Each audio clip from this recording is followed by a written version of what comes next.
up, guys? Back with another video. As you can see behind me, we got Andy's car. We're doing the 5 things I hate about my car challenge, but with Andy's car. Andy is right here. There's quite a few things that are gonna be on this list. We're gonna throw in 6 of them actually. There's a little bonus feature in there. I don't know if Nick mentioned this in his video. It's actually really hard to think of 5 things I hate about this car because it's such a great car. Yeah. I have to nitpick on the tiniest little details, but it's just stuff that's, you know, there and it's enough to be annoying. So, yeah. But before we get started, if you guys haven't subbed yet, make sure to subscribe. Follow all of our social medias. We're gonna It'll be linked in the description. What's gonna happen if they subscribe? If they subscribe, this is the first video we're actually recording with our cameraman. I'm about to hand it to him. But if you guys subscribe and we get to a certain amount, let's set it right now. Let's make a goal. If you guys get us to 200 subscribers before Mustang Week, we'll reveal him at Mustang Week. Sound fair? So let's do it. Sounds fair. Get us there. 200 subs by Mustang Week, we will reveal who it is. Let's do it. Let's do it. Number 1, we're gonna be talking about all this black trim. I mean, I think, in all honesty, it does look good. I know it serves its purpose. It's kind of a contrast thing, but I think that Ford could have used a better material. I don't know if you guys have noticed it. I know Nick has seen it on my car and he criticized the hell out of me for the first couple weeks. Mine really isn't that bad. It turned white in certain spots right here and along the back.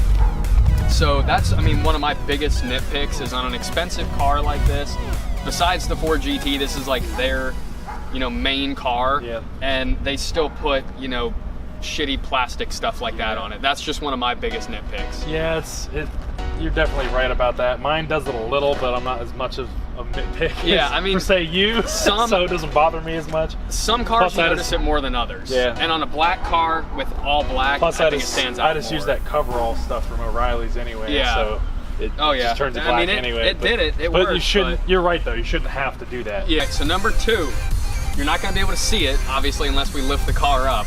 But the number 2 nitpick that I have with this car is the MT82 transmission. Now, thankfully, I haven't had a lot of the problems that a lot of the guys talk about with their transmissions, you know, shitting out on them, blowing up, whatever. I've just noticed sometimes you get the hard shifts. Sometimes it kind of, I think 3rd and 4th, it kind of locks you out sometimes. Things like that, that's just kind of nitpicky, and it's kind of just like, you know, on a car like this, just like we said with the plastic, on one of their nicest cars that they produce, they put the shittiest transmission in it. It just doesn't make sense to me. So to me, it's a big nitpick. I mean, if I'm already spending this much money on the car, I don't want to put thousands more into it just to be able to drive it comfortably. So, I mean, do you think that's a good nitpick? Yeah, since I work at a Ford dealer, as you guys know, me personally, I hate this transmission. I hate it, I hate it, I hate it. Because I hate one, it too. it's a pain in the ass to work on. 2, like you said, all those things, it just doesn't shift well. And 3, you can't even, if you're a drag racer, most people will power shift. They'll power shift and they'll blow it up because it can't handle power shifting, which is a normal thing for everybody else. But yeah, on a car like this, you should be able to do that. On an MT82, you can't do, but no. Luckily, we haven't had to take your transmission apart because it is a pain in the ass. I had to do it on mine because the previous owner destroyed my synchro for year 2, so it was I'm not going to give you guys any more information other than this. When Nick said we don't have to take my transmission apart, we'll get there. That's all I'm going to say. Oh my god. We'll get there. Alright, so the 3rd thing that I hate about this car is the stock shifter. Now obviously you guys saw the video, we switched it out for the Barton Hybrid 3 flat stick, so thankfully the issues I was having aren't really there anymore. But tying in with the MT82, part of that, you know, lockout from 3rd and 4th was due to the shifter. The linkage on that thing is just god-awful. I mean, the bushings on it are horrible. It's just so sloppy. I really wish we would have got that on video when we took it out so you could see it. But like I said, thankfully now we don't have to worry about that anymore because we got this bad boy and it's just been like shifting butter. I mean, it's like a knife going through butter. It's boom, boom, smooth, it clicks into gear, it's perfect. But for all you guys that still have the stock shifters on, I think that you can agree. All right, so the 4th thing that I hate about this car is the factory hood.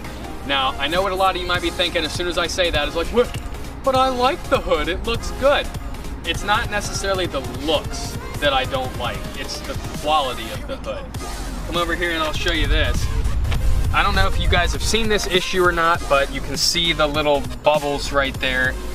Ford uses some sort of aluminum type metal to produce their hoods, and what happens is the metal galvanizes underneath the paint, and that's when you get those bubbles like that. Now, to some people, you know, that might not be a big issue, but like Nick pointed out, I'm a nitpicky type of guy, so thanks for that.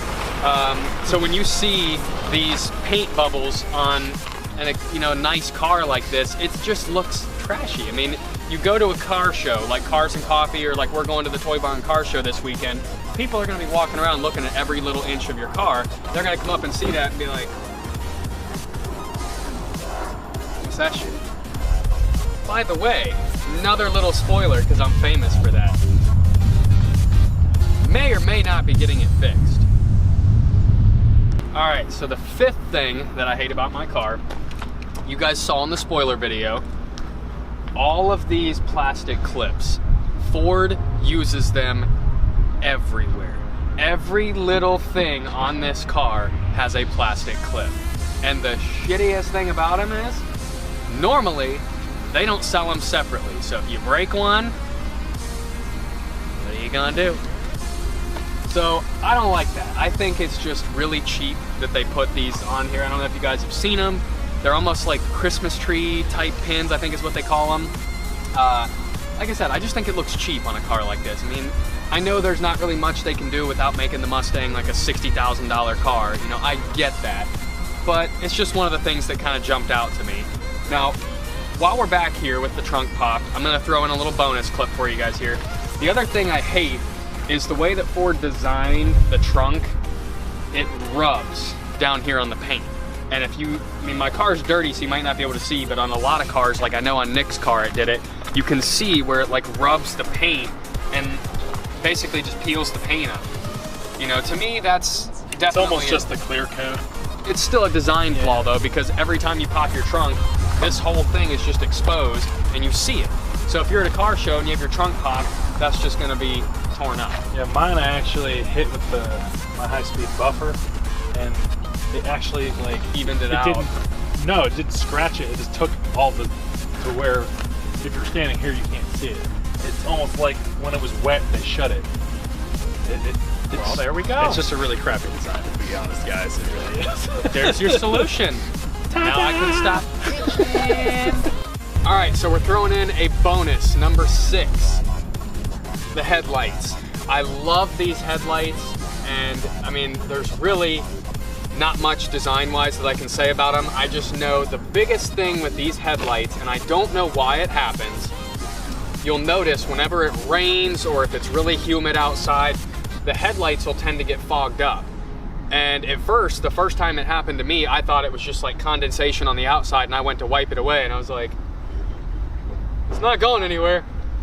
I didn't know what to do. I was like, you know, these are $1,300 headlight assemblies, and from the factory, people are having issues with them leaking. I mean, that's a major issue because, correct me if I'm wrong, but I don't even think Ford would warranty that.